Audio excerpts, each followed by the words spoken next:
কয়েকদিন আগেই শেষ হয়েছে গ্রুপ সিডি পরীক্ষা। আপনারা হয়তো অনেকেই পরীক্ষা দিয়েছেন, কিন্তু ঘটনাচক্রে এই পরীক্ষা যারা দিয়েছেন তাদের একটি বৃহৎ অংশের পরীক্ষা কিন্তু বাতিল হতে চলেছে। এটা হয়তো অস্বাভাবিক মনে হচ্ছে, কিন্তু সংখ্যাটা অনেক বেশি। কি কি কারণে এই পরীক্ষাটা বাতিল হচ্ছে তা আপনাদের সঙ্গে একটু আলোচনা করি। আপনারা একটু ভেবে দেখবেন যে এই কারণগুলোর মধ্যে আপনারা কেউ আছেন কিনা। প্রথমত, ওএমআর সিট ইস্যু। ওএমআর সিটের রোল নম্বরের জায়গায় অনেকে কি করেছেন, দুটো বা তিনটে গোল্লা পাকিয়ে দিয়েছেন একই লাইনে। এরকম যদি কেউ করে থাকেন তাহলে তার ওএমআর শিট কিন্তু বাতিল হওয়ার সম্ভাবনা প্রচুর। প্রবলভাবে এই ওএমআর শিট কিন্তু বাতিল হওয়ার সম্ভাবনা রয়েছে যদি এরকমভাবে কেউ ভুল করে একই লাইনের মধ্যে দুটো দাগিয়ে ফেলেন। পরবর্তী হচ্ছে, অনেকে কি করেছেন, ওএমআর শিটে রাইট চিহ্ন দিয়েছেন নাম্বারের জায়গায়,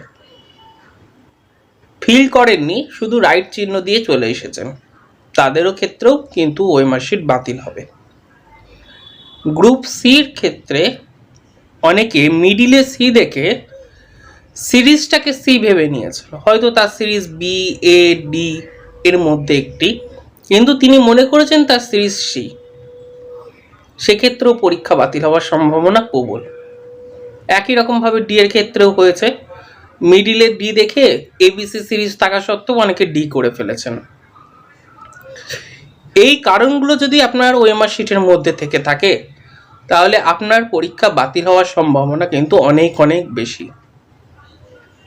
আরেকটি সম্ভাবনার কথা আপনাদের উল্লেখ করি, ওএমআর শিটে যখন অ্যান্সার আমরা দিয়েছি বা আপনারা যারা দিয়েছেন কোনো অ্যান্সার ভুল করেছেন, হতেই পারে, পরবর্তীতে মনে হয়েছে এই অ্যান্সারটা এটা হবে না, অন্য একটি হবে, তখন পাশেরটাতেও গোল্লা করেছেন, মানে ফিল করেছেন পুরোটা।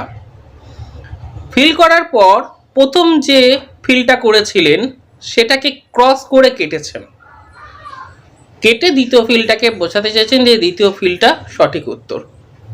ওএমআর শিট কিন্তু কোনো মানুষ দেখে না, ওএমআর শিট দেখে কম্পিউটার। কম্পিউটার এইগুলো কিচ্ছু বোঝে না। কম্পিউটার দেখবে যে দুটো আছে মানে ওটা বাতিল, ওই প্রশ্নটা বাতিল হিসাবে গণ্য করে কম্পিউটার কিন্তু খাতা কাউন্ট করবে। এবার অনেকে কি করেছেন, ক্রস যেটা টেনেছেন সেটার পাশে আবার ক্রস করে দিয়েছেন নাম্বারের পাশে।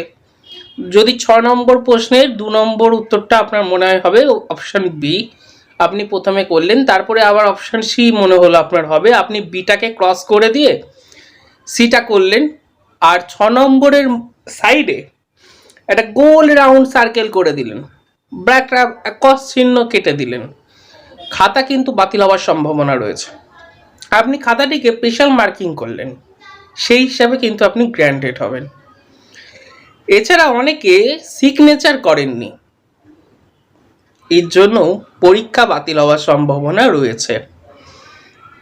তো এইগুলো যারা করেননি, অর্থাৎ এই ভুলগুলো যারা করেননি, তাদের পরীক্ষা সম্পূর্ণ সুরক্ষিত এবং পরীক্ষার পরে আপনারা রেজাল্ট দেখতে পাবেন। আর বাকিদের কিন্তু বৃহৎ অংশের এই ভুলটার জন্য পরীক্ষা বাতিল হতে পারে। এবার আসি, আরও কিছু জনের পরীক্ষা বাতিল হতে পারে, তার মূল কারণ হচ্ছে অসৎ উপায় অবলম্বন। এত নিরাপত্তা থাকা সত্ত্বেও যারা মোবাইল ফোন পরীক্ষার সেন্টারে নিয়ে গিয়ে ঢুকলেন, যেন তেন প্রকারণে মোবাইল ফোনটা পরীক্ষার সেন্টারে নিয়ে ঢুকলেন, তাদের প্রত্যেকে কিন্তু ধরা পড়েছেন, যারা তাদের পরীক্ষা বাতিল হয়েছে। আমরা ডি এর মানে সি এর পরীক্ষার পরেও দেখেছি, ডি এর পরীক্ষার পরেও দেখেছি। প্রশ্ন আউট বা অসৎ উপায় অবলম্বনের জন্য বেশ কিছু জনকে কিন্তু অ্যারেস্ট করা হয়েছে, যা আমরা সংবাদপত্রে পড়েছি। তো এইগুলোর কারণে যদি কেউ প্রমাণিত হয় তাহলে কিন্তু পরীক্ষা বাতিল হতে পারে বলে আমার মনে হচ্ছে। আরেকটি বিষয় রয়েছে, 2016 সালের যে সকল ক্যান্ডিডেটরা ছিলেন তারা অভিজ্ঞতার ভিত্তিতে নাম্বার পেয়েছেন। অনেকে যারা বেসরকারি স্কুলে চাকরি করতেন তারাও অভিজ্ঞতার নাম্বার দাখিল করেছেন, কিন্তু আদবে তারা নাম্বারটি পাবেন না। এর কারণে ভেরিফিকেশনে প্রবলেম হতে পারে বা আপনার প্রার্থীপদ বাতিল হতে পারে। আজকের এই ভিডিওটি কোনো ভয় দেখানোর জন্য আমি করছি না, শুধুমাত্র সচেতনতা বৃদ্ধির জন্য করছি।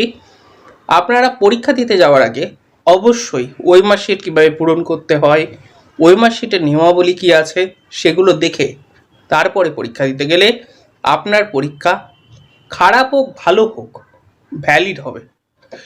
পরীক্ষা সবার ভালো হয় না, সবার খারাপও হয় না, কিন্তু পরীক্ষার পরে রেজাল্টে যেন দেখতে পাই, আমরা সবাই সেই চেষ্টাই করা উচিত।